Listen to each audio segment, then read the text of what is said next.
Hello from Slinger Piggly Wiggly. I'm here with your video on Exodus chapter 25. Exodus chapter 25 is really where we start talking about building this tabernacle. It's like the traveling version of the temple that the Israelites are going to build in the wilderness. So they get the command, and the first part of the command is to take up a collection and to bring in your gold and your silver and your precious metals. And what stands out about that to me is that all of these precious metals, or at least most of them, came from the Egyptians. They're all things that the people of Israel were commanded to take from the Egyptians as they were leaving, and now are being commanded to give to the building of the tabernacle. And it's a lot like our lives. God gives us all these blessings, all this time, all this treasure, all these relationships, and he commands us to use it for him. And the wrong answer is for us to say, well, that's mine. How dare you, God? The right answer is for us to remember, oh yeah, you gave that to me in the first place, so of course I should be using it for you.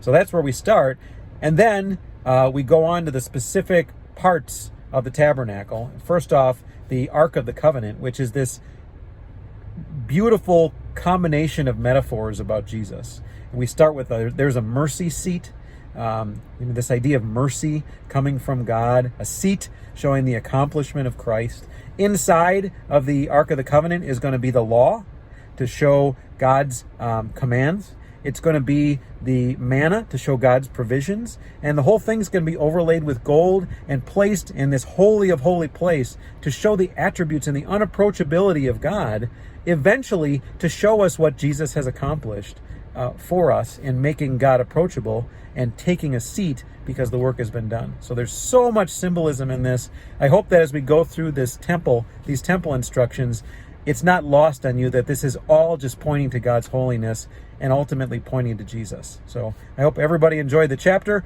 and comment if you have any questions, and otherwise have a great Sunday tomorrow.